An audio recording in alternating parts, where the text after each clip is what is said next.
on the life and death of Adam Toledo. On March 29th, shortly before 3 a.m., Adam Toledo was shot and killed by a white police officer.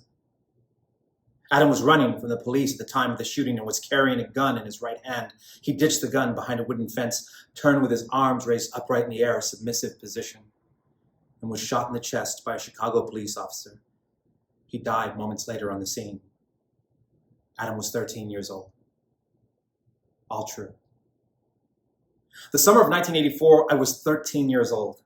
On a makeshift football field formed with 4 stolen City of Dallas orange cones and a gridiron that was 1/3 dirt and 2/3 dream, we played Steve and his crew, the Northside Homies, in a game of 9-on-9 tackle football. They were older than we were. They were faster and stronger. They outnumbered us and actually subbed in players from time to time.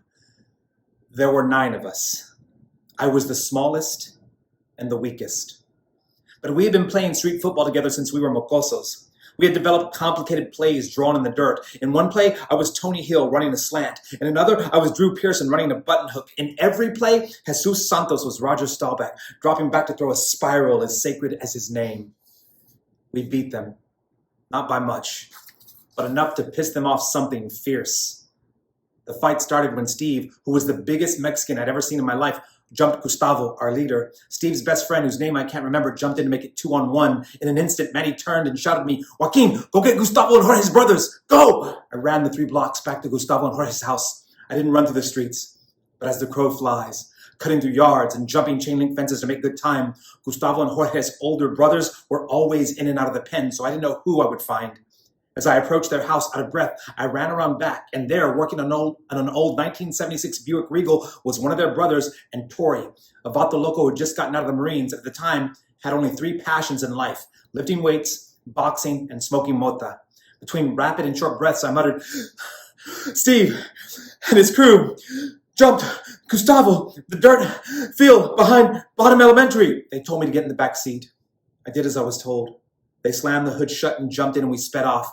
It must have taken us less than 90 seconds to get there. On the way, Tori pulled a stub-nose .38 Special out of the glove box, flipped the cylinder open to see if it was loaded.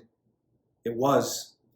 We drove over the curb, across the basketball blacktop, at one point driving directly through an old set of swings onto the dirt field. Everything seemed to be simultaneously moving in slow motion and at breakneck speed, like we were in some low-budget Michael Bay movie, only this was real. Gustavo was on the ground, taking a beating from Steve and some other guy who was the second biggest Mexican I'd ever seen in my life. All of our crew were either being held back by multiple members of their crew or engaged in fights with 2 or more of them. Manny, who had never backed down from a fight in his life, was having trouble holding his own. But Jesus had his foot on one guy's neck while he punched another guy and he had in a headlock into submission. I jumped out of the car. A gordo, I didn't see it all, punched me directly in the mouth. I fell back, and just as he was about to kick me, the shots rang out. Gustavo's brother had taken the gun from Tori and fired it in the air 4 times. Every one of their crew scattered, but Steve just froze. Tori and Gustavo's brother rushed him. Tori held his arms behind his back while Gustavo's brother pistol whipped him. Steve's face was covered in blood. As he crawled away, Gustavo picked himself up from the beating he had taken and ran up on Steve and kicked him in the ribs for good measure. Then the sirens rang out. Before I knew it, there were 2 DPD squad cars at the edge of the park, right where Vickery meets Henderson Ave. We all ran. Gustavo's brother handed Manny the gun. He and Tori jumped back in the Buick and were gone. 1 squad car trailed after them. The other 2 officers got out in pursuit on foot. We all spread out, but Manny and I ran together. As we ran, Manny said to me, "I can't fuck with Juvie again. Take this." And he handed me the gun. As we turned into the alley that paralleled Bonita Boulevard, we heard the officers shout for us to stop. This only made us run with more veracity. I was 13 years old, running from a white cop with a blood-covered loaded gun in my hand, all true. The alley meandered to the left, and I tossed the gun in a pile of garbage that was slowly being overtaken by a cluster of sunflowers. Months later, we would walk past those same sunflowers, and Manny would say to me, "It's funny how those things grow best in muck and filth." He was right. They did. So did we.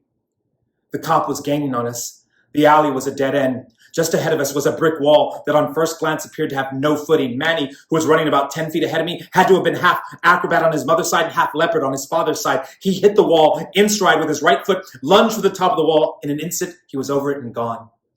I could feel the cop right behind me. Then I felt his fist crumple the back of my windbreaker. I let both arms flail behind me, and I ran right out of my chaqueta. I followed Manny's lead. In an instant, I was over the brick wall as well. I landed wrong on my left ankle. I limped for days, telling my abuelo I had hurt it playing soccer. It always hurt when I lied to him, even if it was a lie to protect his feelings. I was 13 years old. I was not killed that day. I did not deserve to die that day. Had I been killed by that white police officer that day, laying face down in the muck and mire, sunflowers swaying towards the light as they were always wont to do, you would not be reading this. My partner would have fallen in love with someone else. My daughters would still look more like their mother, but not at all like me. The poems unwritten, the pages blank. The students would have sat in front of another teacher who may or may not have loved teaching as much as I do. All true. Adam Toledo has an older cousin named Lupita Perez. Lupita has a 7-year-old daughter named Kayla. Every time Adam would go and visit them, he would treat Kayla's dolls as though they were living, breathing babies and hold them and sing to them and be absolutely gentle with them. He did this to make Kayla laugh, which she did every time. Adam was skinny and funny and loving. He loved movies, especially ones with zombies in them. The guys I used to run with, Gustavo, Jorge, Mateo, Jesus, Jose, Red, Jojo, Manny, none of them were bad boys. They were lost boys who sometimes did bad things. Adam was not a bad boy. Adam may have been a lost boy who sometimes did bad things, but he was not formed from dust. He was formed from love and lust and flesh and bone and tears and hopes and fears and dreams and star stuff and yes, even dust. He could have been a teacher or a soldier or a writer or a mechanic or an actor or a husband or a father or a dentist or a retiree or a bad golfer or a grandfather. He could have been your someday friend or mine. He could have been all those things and more, but he can't because he was killed that night in that alley. Adam was 13 years old. He did not deserve to die that night. I'd like to think in the moments before his death, he caught a glimpse of a sunflower growing in the muck and mire, leaning toward him.